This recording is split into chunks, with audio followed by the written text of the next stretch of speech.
guys, welcome back to the channel.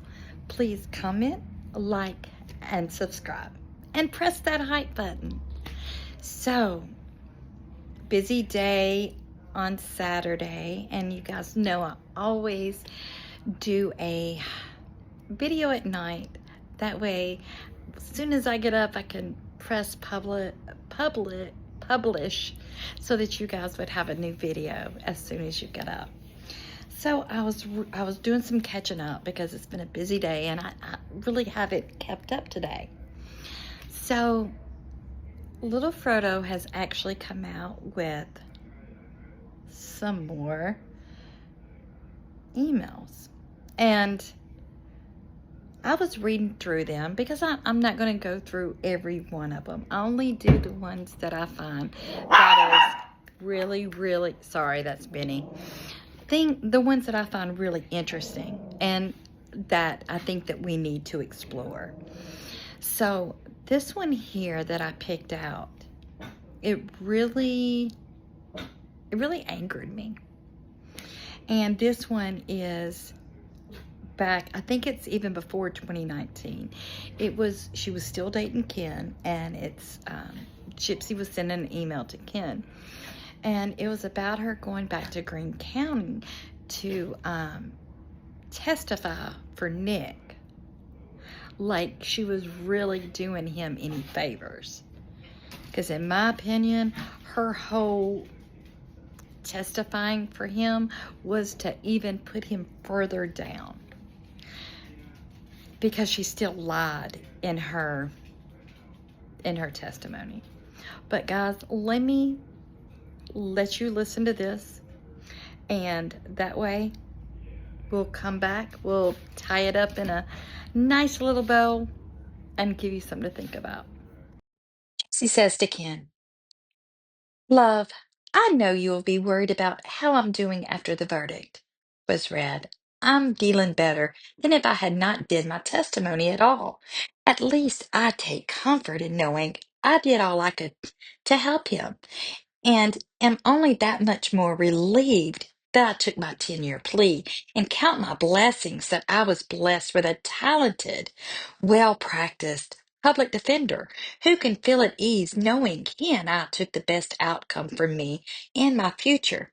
As for Nick, I'm sure he's probably cussing my name right now, but I really do hope he can find happiness and a meaning with his life, even from prison. He may write me at some point, but I won't respond. I feel that me testifying on his behalf was my goodbye and good luck. Now we both can really move on and find our own paths. This case is finally over. To be honest, I stayed in under stress, fearing what facts was to be shown. I didn't know you were watching the whole thing live. The truth is, I'm very embarrassed of my past, the choices I made back then, and I always feared it would shape how you viewed me in your eyes. The whole world could see me in a bad light, and I wouldn't give a shit. But one strike in your eyes would be too hard to cope with. But even with over 30 hours of evidence in my case being shown, I call you, and it's like none of it matters. And the fact you can love me with the knowledge in detail of my flawed criminal and fucked up past, it is only proof that you are my future. Going forward, I'm only a few short years away from total freedom. And oh, how amazing it will be. Thank you for all the love, support, and patience you have shown me. You are truly the most wonderfully perfect person for me. I love you. XOXOXO, wifey.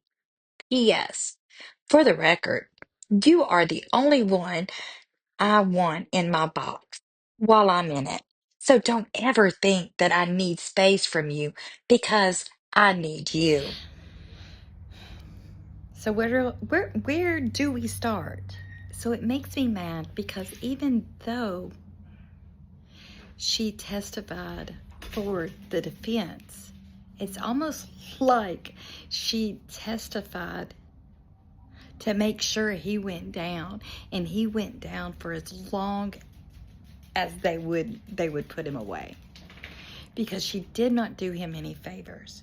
She lied, plain and simple.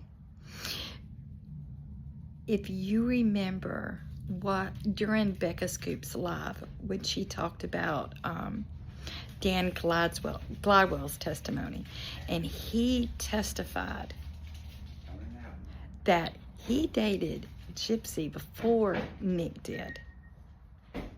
And on the stand,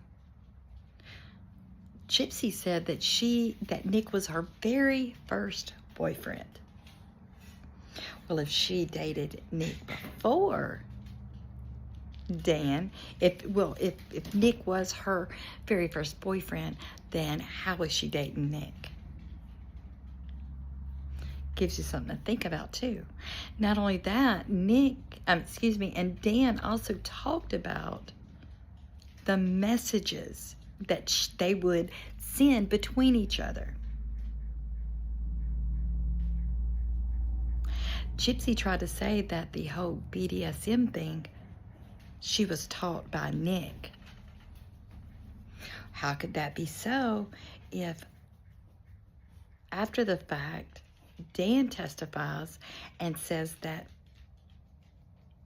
they were talking about this stuff before Nick ever hit the picture? She was sending Dan videos and pictures. Everything that she said she started with Nick, she was doing with Dan. So she lied. She didn't tell the truth. If she would have told the truth, he would have received a fair trial. And if Nick had counsel that could have made her, I forgot what Becca Scoop called it, a disgruntled witness. If the lawyer did that and was able to question her like that and call her out on her BS, call her out on her lies, because all she did was plain and simple lie. You can watch her testimony because it's on court TV. It's all over YouTube. She lied all the way through it. Just sitting and watching it. You can count the lies that she does. So for her to sit back and say to Ken that she's embarrassed and that she did him a favor by testifying for him, she's a liar as usual, and we know that. Ken should know that, because you would think that Ken would do some investigating before he even made a child with her to see what kind of person that she is. And he's not even man enough to look and see what kind of person she is. That's the sad part. And then he went and made a baby with a person like Gypsy, with the devil incarnate. It's just sad. But guys, I want you to tell me what you think about Gypsy thinking she did Nick a favor. Because in my opinion, it was no favor. Guys, I love you very much. Have a happy Sunday and happy daylight saving time. Do you feel like you've lost an hour of sleep? Let me know, guys. I love you, and I'll see you in the next video.